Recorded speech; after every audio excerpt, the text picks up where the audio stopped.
Good morning. Good morning. Um, Before we start our meeting, or what I'd like to do is ask Johnny if he'd be kind enough to lead us in invocation. What number? 24. Okay. Thank you, Mr. Chairman. Dear Heavenly Father, we thank you this morning for another day, beautiful day that you've given us. Let's never take those days for granted as we're reminded that we're not promised any time here, and we thank you for this day.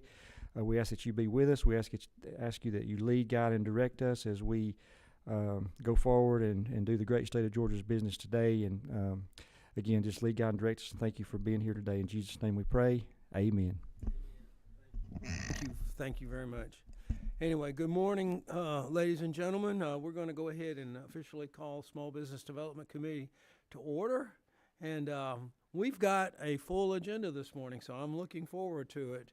John, if you would step up, and the presenters, y'all can sit and do whatever y'all want to do. We're rather informal, so please go right ahead. I'm going to kind of hold the questions towards the end, if that's okay, so that y'all can get everything in, and we'll go from there. Well, John, thank you very much for bringing members of the people that you work with. So the floor is yours. Thank you. John Halliburton, Mo Thrash, and I represent the Georgia Independent Auto Dealer Association. We are the largest independent used car dealer association in the country. There's 3,000 plus members in our association. It's the largest in the country, as I said. There's 8,000 independent used car dealers in Georgia. There's a wide variety of independent used car dealers in our association. We have lenders, we have independent used car dealers, and we have independent used car dealers who are buy here, pay here dealers, so they're self-financing dealers. They serve a specific population in our state that is not served by anyone else as far as able to get a car, and they'll tell you about the business they're in and the buy here, pay here model and the people we serve. And today we have Bob Rainey from down in Southwest Georgia, and Kim New, who's obviously a member of your house, and she's been an independent dealer for a long time and in the industry since she was a little girl. And Rondis Cavender next to Kim, he's from Gainesville, and then next to Rondis is Jack Carter. His dealership's in Conyers, and he's been in the business for a long time as well. So thank you very much for having us. We appreciate this opportunity, and we'll get started. Thank you. All right, well, on the agenda, Bob, we've got you first, so I'll let you kick it off if that's okay. That'll be fine with me. I appreciate the opportunity. Bob, we've seen, I live in Southwest Georgia, and I see the ride with Rainy signs on practically every automobile that I pass. Yeah, we put Rainy stickers on the back of them, and we advertise that way. I'm Bob Rainey from... You might want to go to the podium Okay, I'll be glad to. for the microphone. That's what I want to do anyway. I am Bob Rainey from Albany, Georgia. We have 10 locations throughout Southwest Georgia. We are in East Georgia in Vidalia, and we are in LaGrange, Georgia as well. We sell about 6,000 cars a year. We have about 10,000 accounts on the book. The buy here, pay here industry is near and dear to my heart. My father sold his first car in 1957. I was born in 1958. I'm 65 years old. I hadn't been in the car business 65 years, of course, but I've been in it all my life. I'm very passionate about the buy here, pay here business, and I know and understand the heartbeat of the buy here, pay here industry. Now, and I'd just like to share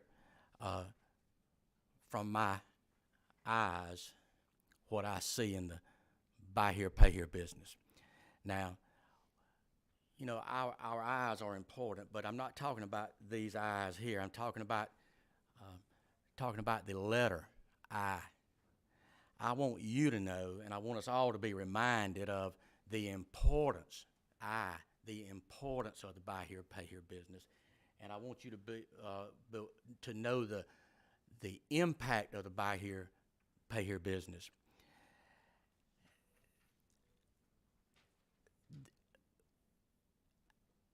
I don't get opportunity to come here very often, to the capital city and to stand before people. I'm very grateful for this. I read a book recently, Robert Gazetta. Does anybody know Robert Gazetta?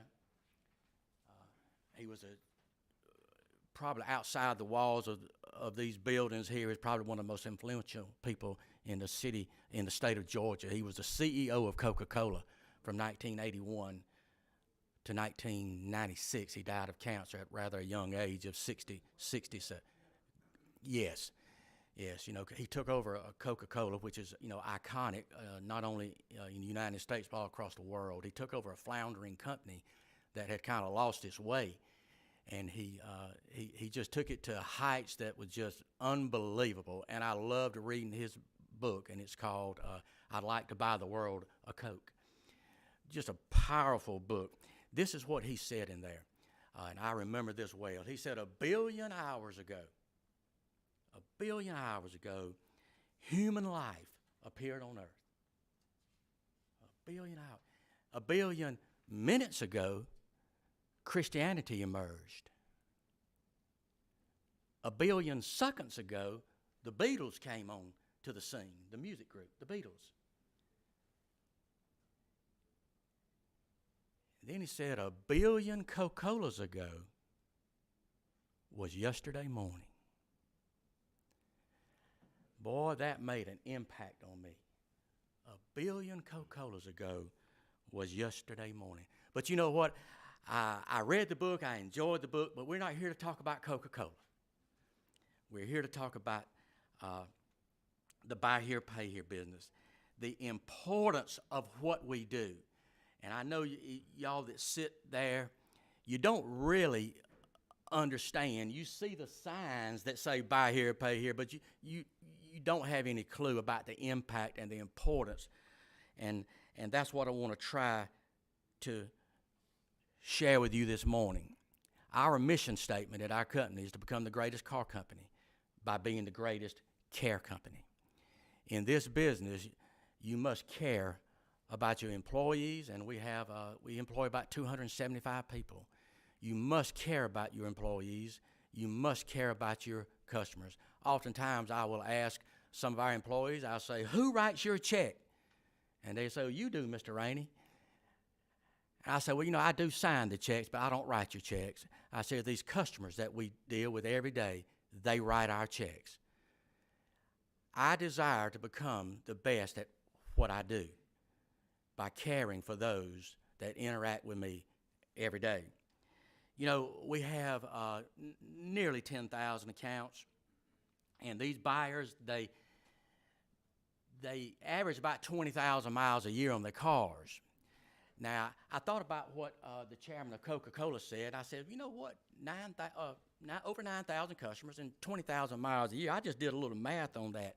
24 hours ago, where were you? Mike, where were you 24 hours ago? Okay, all right, since that time yesterday to right now, our customers, just my customers, they've driven, 24 hours ago, have driven 500,000 miles. Since yesterday, just how important are we? Our customers have driven 500,000 miles. That's 3.5 times around the world since yesterday morning. A week ago, 7 days ago, they've driven 3.5 million miles since 7 days ago. Well, I mean, that is unbelievable. That is just my little company. 3.5 million miles. That's 140 times around the world. This month is supposed to end. You know how many miles they've driven? They've driven 15 million miles this month. Can you believe that? Had you ever thought about that? 15? How important are we to the credit challenged community who are unbankable? We are extremely important because my customers have driven 15 million miles. Since this time last year, they've driven 180 million miles. Can you believe that, Rhondas? 180 million miles. They've been around the world 7,230 times. Man, I couldn't believe that. That was staggering numbers to me. That is just our company. Now, I'd love to add up all the companies in Georgia, and it would be really staggering. And you would know the importance of the buy here, pay here business. And when you rode by one, you wouldn't just kind of shake your head, oh, that's old buy here, pay here dealer. You would understand the importance that we deliver to the state of Georgia. You know, 180 million miles. You know where a lot of those miles they're going? They're going to work. They're going to work. 180 million miles. How are these people going to go to work if there's not dealers out here in Georgia who can finance these risky loans? They're unbankable people. How are they going to get to work? And let me tell you how I know their car is important, because you let one of their cars break down. And I can tell you about a call I got yesterday. I don't know how they got my number, but they got my phone number, and they called me, and they said, my car is broke down. And listen, we service everything we sell. And I could just hear in her passion voice how important that car is. Let me tell you, if my car didn't crank this morning, I'd get in my wife's car. If it didn't crank, I'd get in our second car that she's got. And if that didn't crank, I'd get in my truck. But these people we deal with, they've got one vehicle, and it can't have a flat tire, or they can't go to work. That's what we deliver to the state of Georgia every day. The role we play is we keep Georgia moving. We keep it moving. And when people will understand the importance of what we do, then we will find legislative favor here in Atlanta. But the problem is, we've got people oftentimes that don't understand the buy here, pay here business, and they think we are bad players, which is total opposite of what we are. We keep Georgia moving. It is important. Listen, think about the impact that we have on industry here in Georgia. The success. Listen, if these people don't have transportation, how are these industries in Georgia going to work? How are they going to do it, Mr. Chastain? How are they going to do it if they don't have a way to get to work? That's what we provide. I have a place in Vidalia. They got industry over there. They got chicken of the sea. I didn't know that. They got a huge place over there. But you know what? You couldn't get no chicken of the sea. I don't especially like tuna, but I mean, you couldn't get no chicken of the sea if it wasn't for car dealers providing transportation for them to get there. You could go in the grocery store if you wanted some tuna, but let me tell you what, if we hadn't done our job, there wouldn't be no tuna on the shelf for you to get. But we do our job, and we do it well every day. I can look in southwest Georgia, all the chicken plants there are, and these workers drive every day. Now, I'm not trying to say all the chicken workers are credit-challenged people. There's credit-challenged people all over this state of Georgia. There's wealthy people who have become credit-challenged, all kinds of people. But I just think about the chicken industry. There's several of those in our area. They're important. But you know how they got to work this morning? They got to work because somebody cared enough to help them get there. And you know how important the chicken industry is? Now, chicken industry is important because I like chicken. And I'm going to tell you, some of y'all might have had a chicken biscuit this morning. It could not have happened if they didn't have a car. Do you realize that? In LaGrange, Georgia, I met the mayor of Montgomery the other day, and I just had a great conversation with him. And the Kia place is right down the road from LaGrange. You know how those workers get to work? They get to work in a used car, a lot of them. That's how important that we are to the industry. But I'm here to tell you, and I didn't know who I'd be talking to this morning. I really didn't know. But I'm telling you now, the state of this industry that we're in is fragile. It's very, very fragile. Let me tell you what you won't see. I won't say you won't see it, but you won't see it you won't see any buy here, pay here dealers going in business. That has almost come to a standstill. But what you will see is people going out of business. Now, I'm not here to name, I can name 4 big players that have gone out of business. But I think we run our business better than they. And I don't think, I just think we take care of our business better. But I'm here to tell you that the state of our industry is fragile. I just brought a balloon.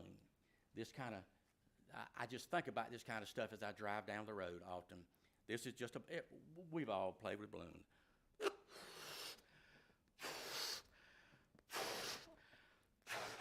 This is all where we would like to buy here, pay industry to be.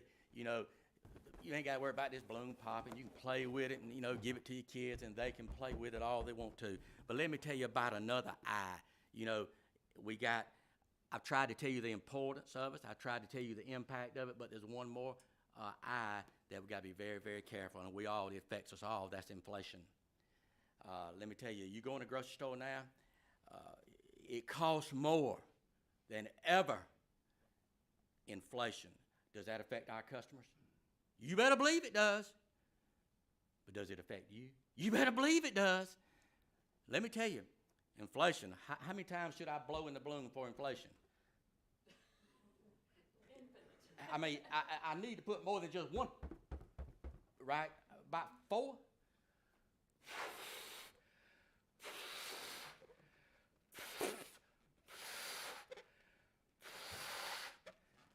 That's 4. Now, let me tell you, it's getting fragile. The buy here, pay here industry is fragile. It is, I'm telling you, it is. Now, what about the cost of fuel that goes in your car? Listen, we run tow trucks. We probably got 10 or 12 tow trucks up.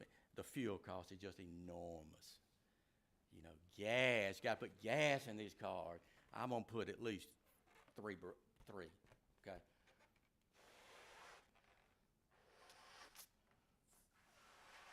Oh, it's fragile. Oh, this thing's supposed to go. I'm just telling you, the buy here, pay industry is fragile, okay? All right, inflation. Now, you guys know about inflation, but let me ask these 3 people sitting right here, from Jack all the way to Kim here. What about the cost of cars? Listen, before COVID, the cost of our cars were $4,500, $5,000. Those cars now are $8,500 to $9,000.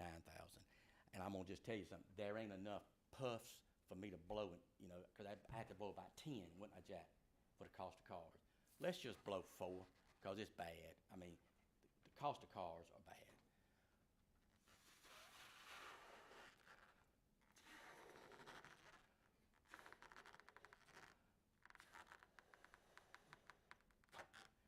All right, we made it.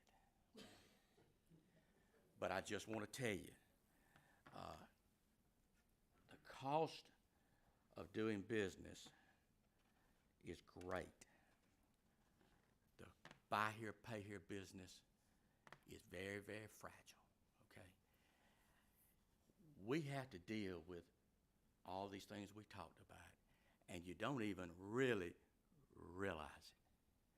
But let me tell you what would happen if we came down with a bad piece of legislation. This is our industry here. Now, I love it.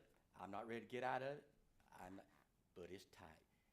Y'all present with a stroke of a pen. With a stroke of a pen, you could put us out of business that fast.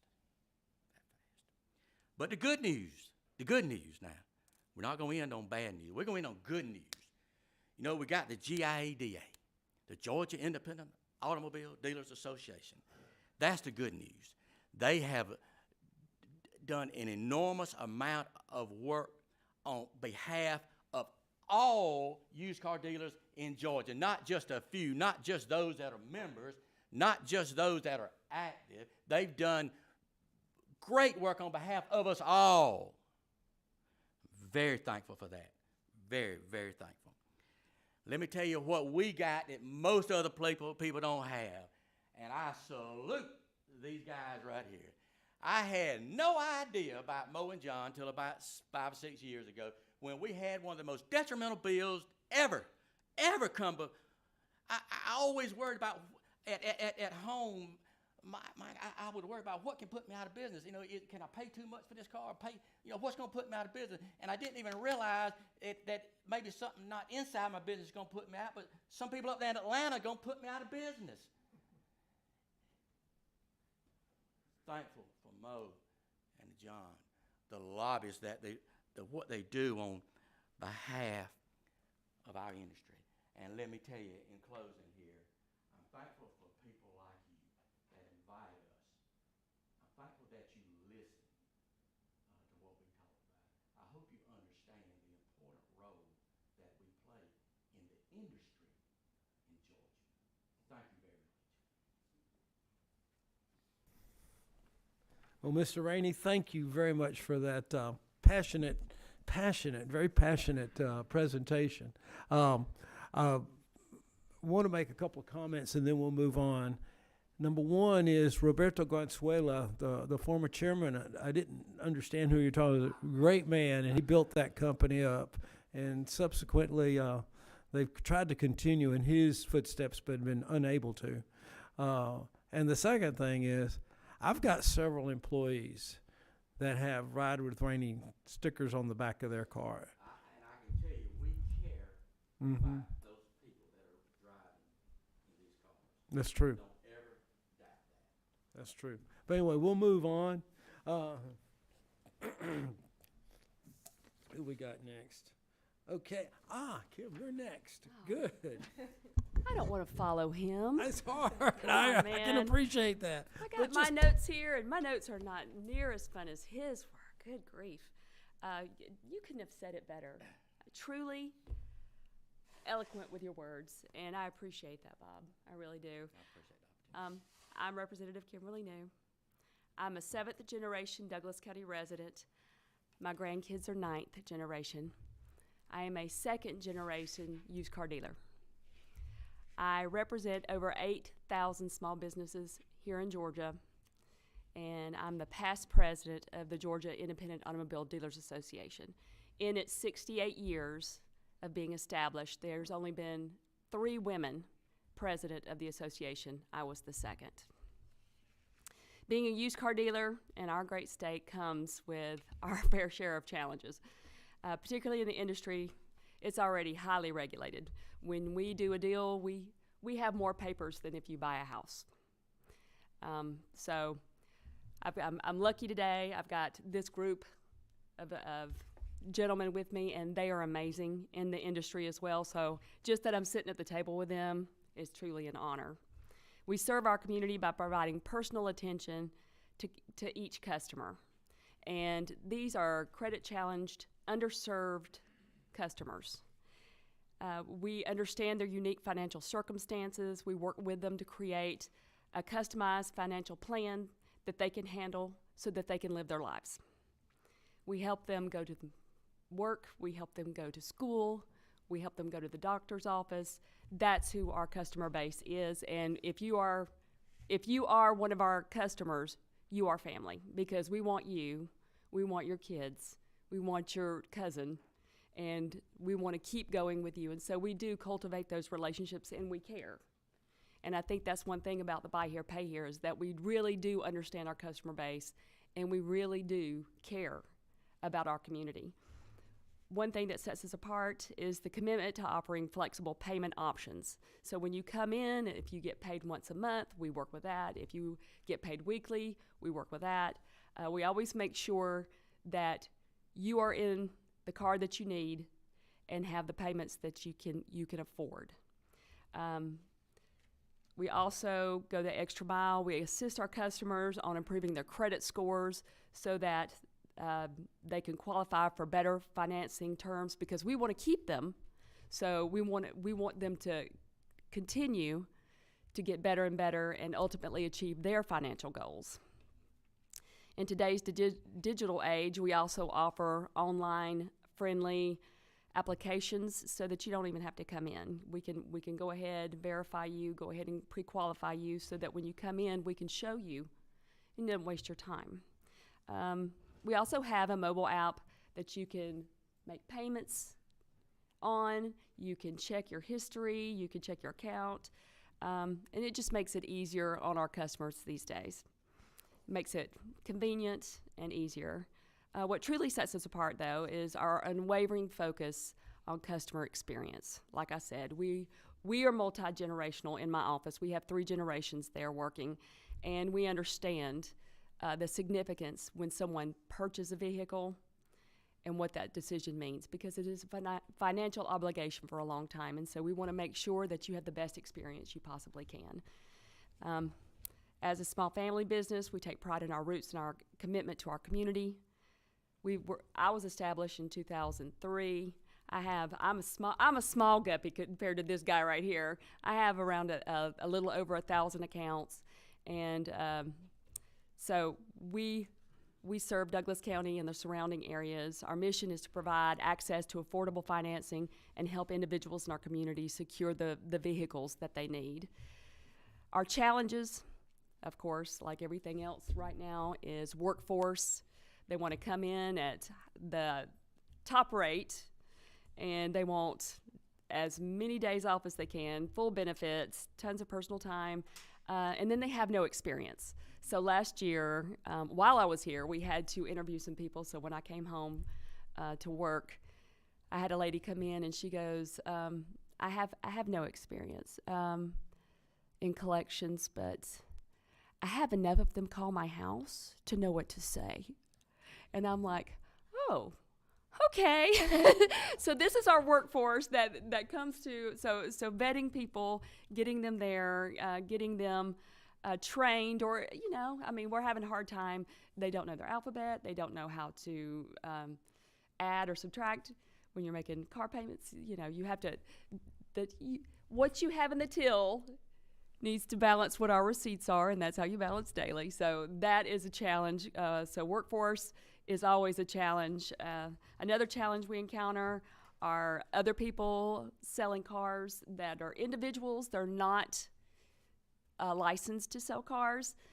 Everybody has the opportunity of selling at least 5 cars a year, personally. Isn't that right? All right. Then you have these people, we call them curb stoners. It's against the law, but they exploit this. So, Chairman, you would sell 5 cars, your wife would sell 5 cars, all of your kids would sell 5 cars out of your yard. And that's what a curb stoner is. They are exploiting the system to get around being a licensed dealer. And that's hard on us because we're doing the continuing education. We're bonded, we're insured, we're always making sure that legislation is where it needs to be, and making sure that we are updated with everything that we need to do business. And then you have these curb stoners that are just selling cars individually. So that's one of the problems that we face every day. Then, of course, when there's a problem with the title, it falls back on us. They're a used car. No, they were an individual. They were an individual playing the system, and makes everybody in the used car business look bad. And so everybody has a negative perception of our dealerships. Also, we have insurance costs, which are always, everybody feels the pinch of insurance, but these people that are credit challenged, underserved, the insurance rates have gone up. So that is a consideration. So before they buy the car, we ask them to call their agent, go ahead and get the premium so that they know and they can make sure that it's in the budget. So this always rising insurance costs for vehicles is just a problem. It's getting so expensive, it's hard. So the car that they thought that they wanted, they can't afford. And so we have to get them, not hurt their feelings, but this is the car they wanted. So now we're stuck in a problem where we need to get you in a car that you can afford. And so then we have storage wrecker services.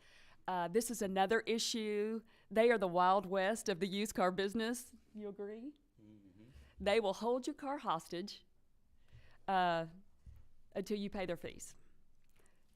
they're supposed to have their certified letters sent out in a timely manner, and then, of course, you decide whether or not how much money you have in the car, whether you're going to go get it or not. But you cannot see your car. You have no idea if you can't get in touch with your customer, and notice. You have no idea if the car is wrecked. You have no idea if the car is fine. You have no idea if the car is not drivable at all unless you pay those fees. They don't let you have any information on your car until you pay the fees. So that is another one of the hurdles that we face. So as a second generation used car dealer, I've witnessed firsthand the impact of all of these challenges. It's a wonderful business, and I guess we have all been in politics because we are deep rooted in our communities. And if you're deeply rooted in the communities, then you support those that are the leaders there. So we talk to our leaders, but I'm just so glad to have this opportunity to come here, talk to you guys, and let you know, these are the issues. It's a wonderful gig, but it is a fragile situation. And I was going to say, he missed one eye, which was insurance. And I meant to say that when I said insurance. So that is another little booger of an issue that we face every day. But we work diligently every day. We work hard, and we want our businesses to contribute to the growth of all of our communities. And we provide financial options, and we work with individuals who may be facing financial hardships.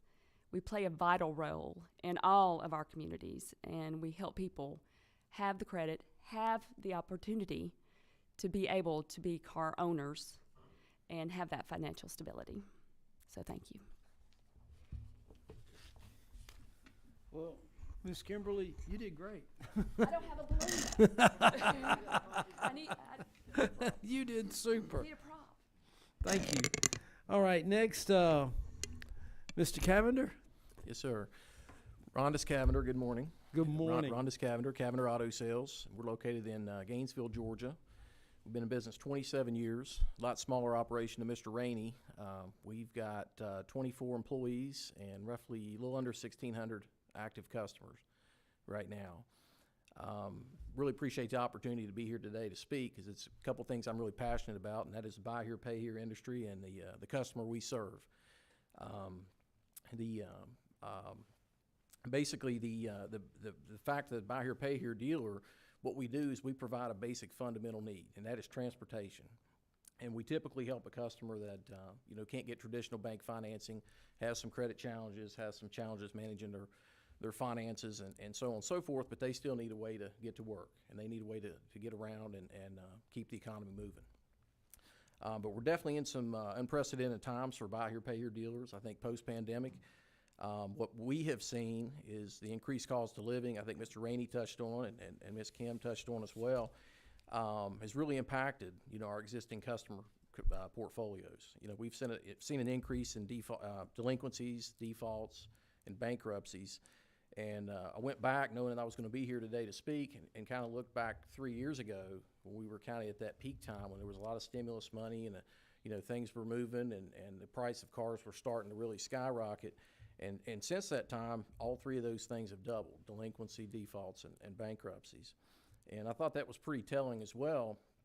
Speaking to our customer that we cater to, is that if they can pay you, they will.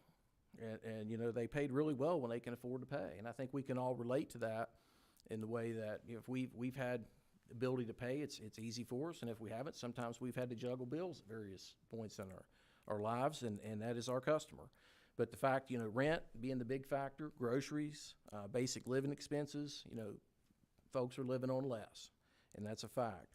But also notice these conditions have created a lot of demand for what we do, and a need for our service. I personally have seen a huge increase in the volume of new customers applying for credit with us that maybe weren't buy here, pay here customers ever before in their life. And I'll kind of explain what I think has caused that here in a second, but I think customers are currently trying to hold on to whatever savings or use whatever savings and credit they have to last as long as they can, but eventually they kind of get to a tipping point and they can't hold on any further.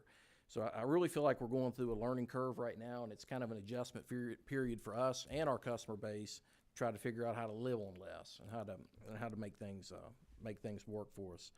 But the buy here, pay here dealer is needed to provide a bridge, during this adjustment period, and help customers reestablish and start over. What I'm seeing is a lot of customers, and I want to kind of explain a scenario real fast. I'll tell a story, since Mr. Rainey's told a couple stories today, so I'll try to at least tell one. But we've seen some alternatives. We've had a couple customers come to us recently that did not even know buy here, pay here existed. And I want to kind of explain that. There is alternatives. There's Uber, there's Lyft, there's various ride shares. But in rural areas, that's not really feasible. And, a perfect example, we had a lady come to us at the end of last year, single mom, 2 kids. She was very emotional about the fact that we could help her. She was at the point of desperation. And her story kind of got to this point because a few years ago, I think it was in 2021, she left her job that she'd been on for maybe roughly over 10 years and took a position for more money, which I think a lot of people were doing during that time. And she also purchased and financed a new vehicle during that time as well at a car payment that was higher than she had ever had in her life, and it was just under $1,000 a month. Well, mid last year, she was laid off from that job and could not find a job to replace that income that she had. Her car defaulted. She was without a vehicle.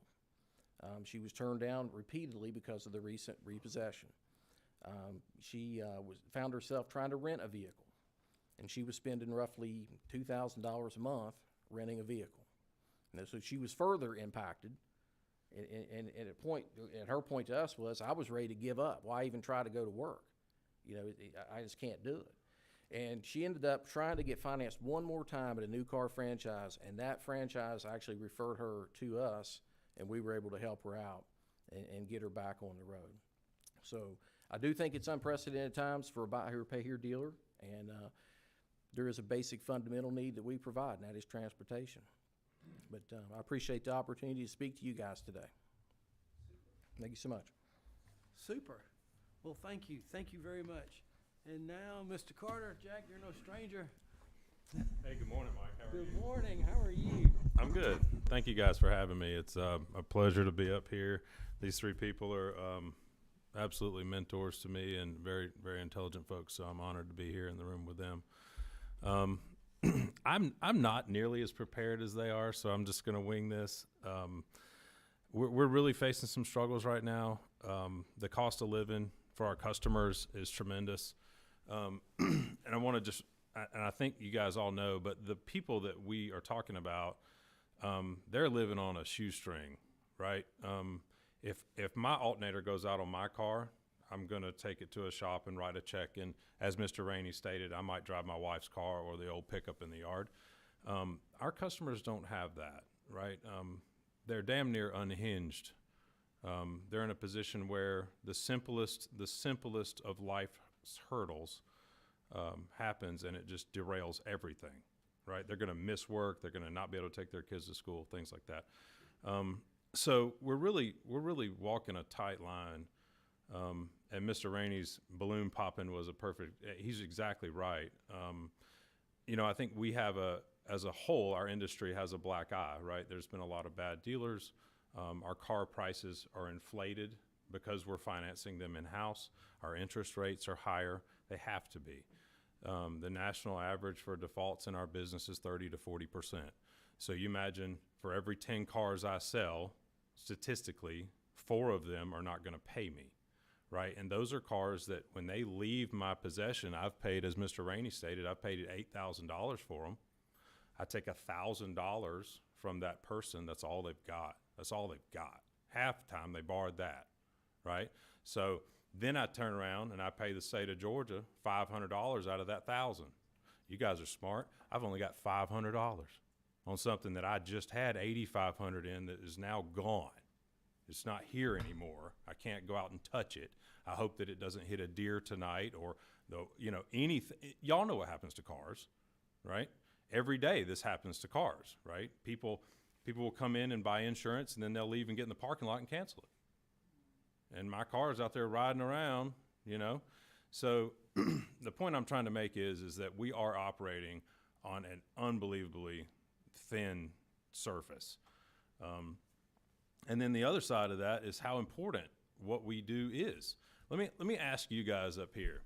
I imagine y'all probably have a little money in savings, right? So if somebody walked in this door right now and looked you right in the eye and said, I'd like to borrow $8,000 from you, and you knew that that person asking you for that $8,000 had 5 phone numbers this year, and they just got evicted from their apartment 3 months ago, would you loan them $8,000? You wouldn't? Why not? I do. They need it. They need it. If we don't loan them that $8,000, there's no chicken, right, Mr. Rainey? Or tuna, or anybody. I mean, it really, it's, if you think about what we do, it's not very smart. It's really not. It's not. It's crazy. It's crazy to loan thousands and thousands of dollars on an item that's mobile. If they were going to take it and park it and I knew where it was and I could drive by and look at it every day, that'd be one thing, wouldn't it? I don't know where the hell it is. It could be anywhere. It's not my car anymore. They can Uber in it. They can let their mama borrow it. They can let their cousin drive it. They can get a divorce and become an alcoholic and drink and drive and wreck my car. And then it's in the impound yard that Miss Kim talked about. And they want $1,000 to get it out, and they won't show me pictures of it first. And I'm already out my $7,000, right? So I guess I don't want to get to rambling, but to pick up on what Mr. Rainey said, we have tremendous losses. We also have tremendous gains, but the good pay for the bad. And anything that you guys might do to change the legislation, we are razor thin right now. For example, let's mention GPS units. I use a GPS locating device. I don't believe in cutting people's car off. I'm pretty sure you guys are probably familiar with that. You've got 2 types of devices, right? You can shut a car off when they don't pay. I don't believe in that. Maybe they're going to get their mama's insulin. Maybe they're trying to get the boy to the doctor. Maybe I don't know what they're doing. I don't want to cut anybody's car off. But if they stop paying me and stop talking to me, I need to be able to find my collateral. What if a bank had a default at home and they couldn't go find their home? Y'all think there'd be banks? They'd be gone, right? If you could just pick that defaulted house up and move it somewhere else and the bank couldn't collect it and sell it again, there would be no banks. And so if you guys get somebody chatting in your ear about GPSs are bad and you do away with them, we won't be here because we won't be able to recoup our losses. So that's something, that's a particular subject that's a real hot ticket item right now. I know there's legislation in other states, maybe you guys know. I know the Midwestern states, there's some legislation right now about doing away with GPS units. I know this, I sit in on a committee with the NIDA that's dealing with some of that legislation and the GPS companies that are fighting it. But if you guys do away with GPS units, we're out. Done. Right? I mean, how many times can I lose an $8,000 car in a month before there's no car lot left? Yeah. Right? So I think that's a super important thing that piggybacks off that will burst our balloon. If you make it where I can't find my collateral, you've popped my balloon, I'm out. Yeah.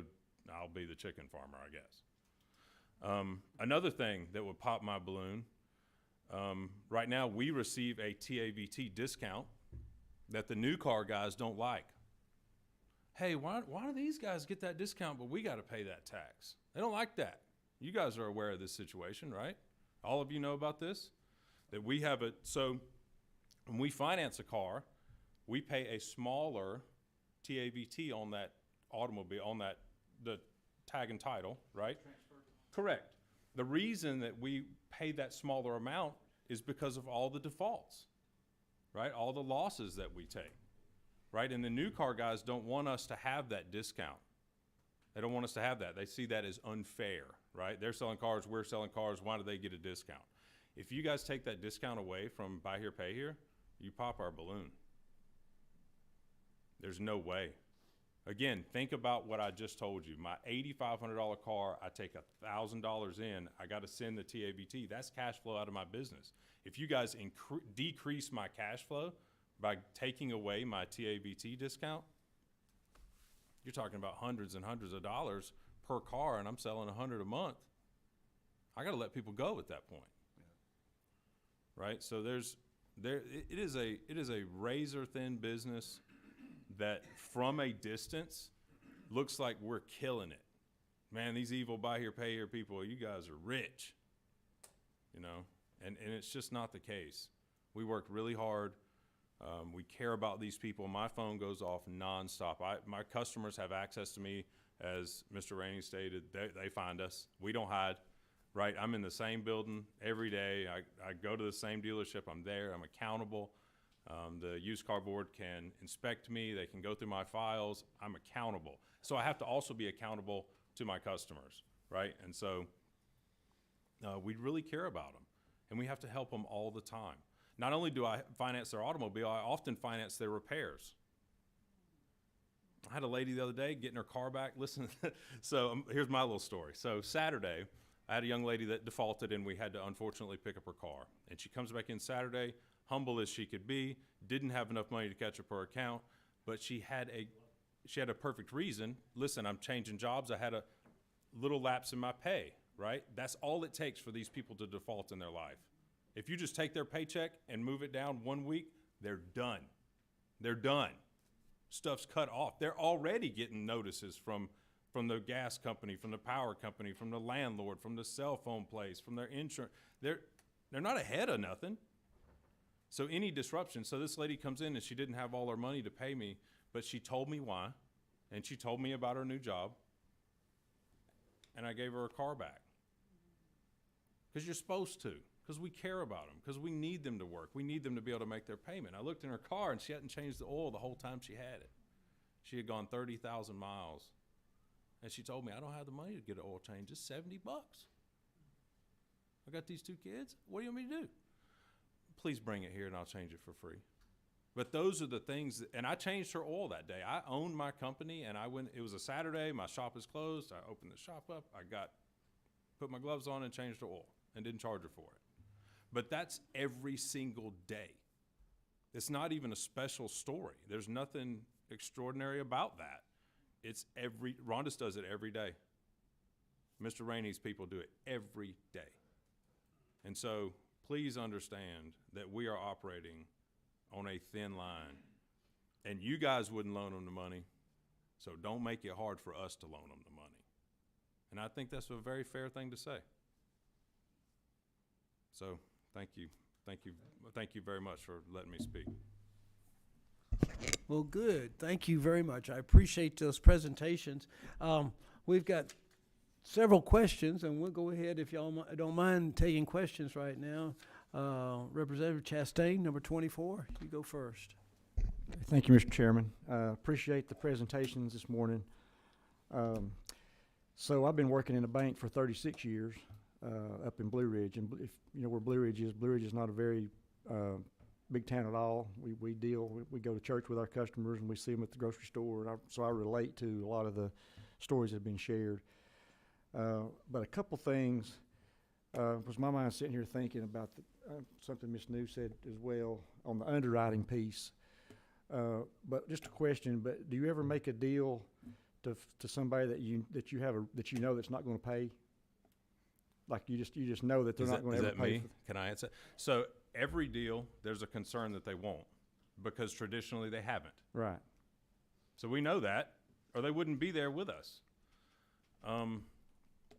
We have, and I bet these guys are the same because it's all the same mentality, but you know, we'll have people come in with a large down payment and we'll turn them down because I do not want to take somebody's $3,000 or $4,000 knowing they're going to miss their payments, because all that does is remove them of their money and put me in a position I know I'm going to have to go get this car.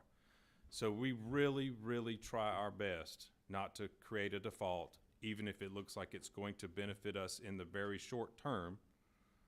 And it takes some maturity and some time to realize that short-term gain is a long-term loss. But my answer to that is we really, really try not to put anybody in a car that we know can't pay for it. Because of the individuals that come into our offices, we look for stability. So we will call your references, we will call your job, we will call your phone, because we're trying to help you. We know that you've had difficulties, and one of the best tools that has ever been given to us are GPSs. People that we would not normally be able to finance, we can, because we have these tools.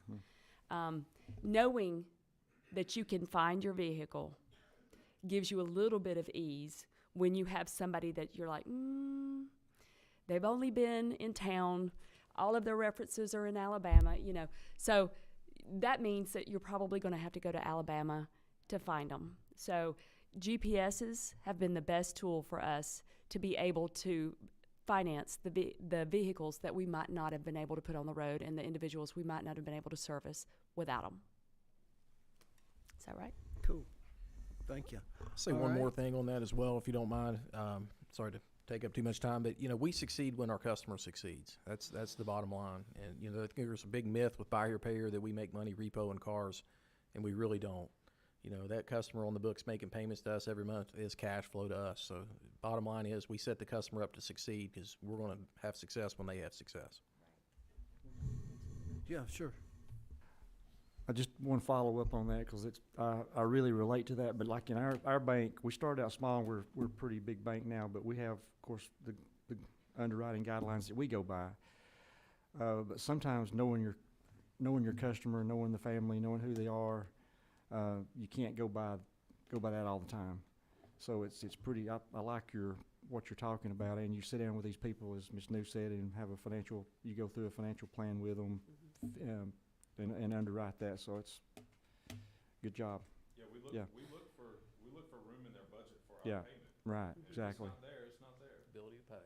That's Ability right. to pay. But we have a lot of customers that don't fit what we have, but we have the flexibility of what we call just an override, and we'll override that and make that loan, and about 95% of the time those loans pay. We take significant risk on Yeah. everybody we deal with. Gotcha. All right. Tarvin is off. All right. Representative Bazemore. Thank you, Mr. Chairman. Appreciate it. Good morning. Thank you for the presentation. Thank you from my colleague and from the visitors. And I appreciate the information you gave. And we are all sensitive to what is going on today. And I appreciate that you all are helping our constituencies with their issues, because there are many, and we do understand that this economy is challenging for people, and so you're helping. And I'm thankful that you brought up those pieces of legislation that might pop up that would then hurt you all, so that we can be on the lookout, because as you help our constituencies, we want to help you. So again, I say thank you. Appreciate you. Cool. Good. Okay. Representative Horner. Thank you, Chairman. I've actually been in y'all's shoes before. I did trailers instead of cars, so I feel y'all's pain. I completely agree with the GPSs. I didn't know that's on some of the books in the Midwest, so that's kind of concerning to me. That being said, I was very interested in y'all's TVAT discount, and something close to my heart is we're on the border. So what happens is people from Tennessee, they don't change up their cars to actually pay the Georgia TVAT taxes until they absolutely have to. And of course that takes revenue away from the state and hurts a lot of our local car dealerships in our local areas. Do y'all have any recommendations on how we can change kind of those TVAT taxes and discounts to where it'd be a lot more opportunity, I guess, for the state long term to bring those people in, but also make sure we don't disadvantage you guys? I'm very passionate about the TVAT tax. When something works,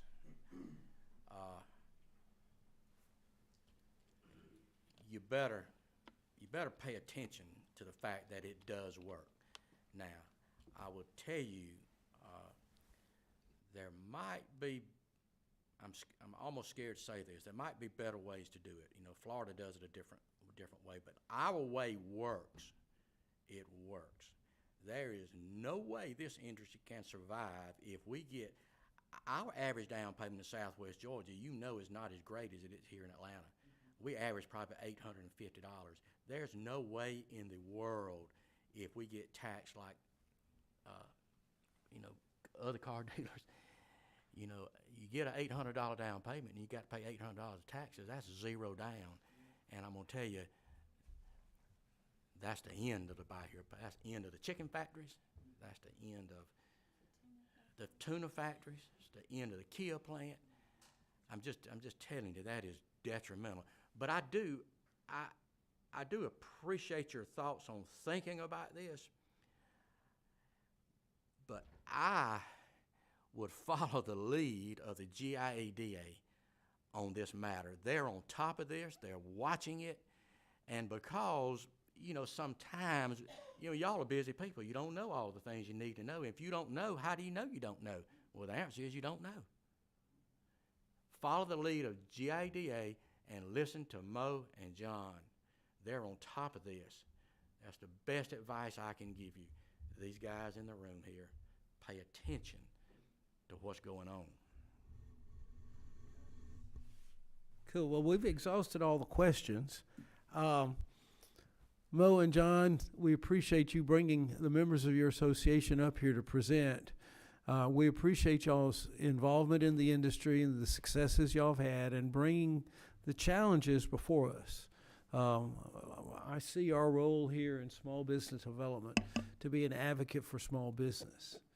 And so our job is to, you know, either create legislation that will support your industry and other industries, but also to try to prevent legislation that we see that is detrimental for small business. Appreciate that. On a personal note, a lot of the things that you're talking about, and Bob, you said something about the gasoline and everything. Well, the convenience store industry is also affected by what you do.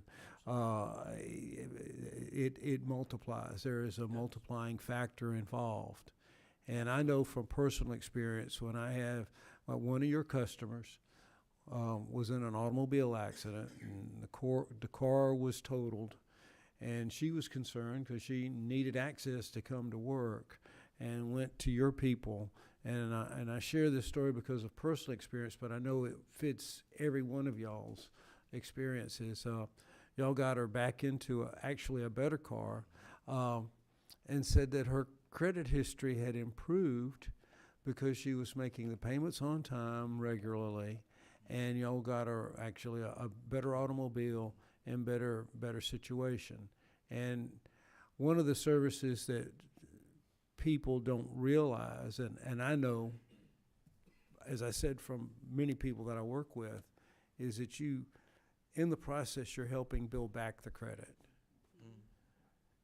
And the automobile in those instances are their most expensive and valuable asset. And so thank you for what you do. Thank you for bringing your story to us. And if anyone wants to go any further with questions, we can do that after the meeting. Meeting adjourned. Thank you.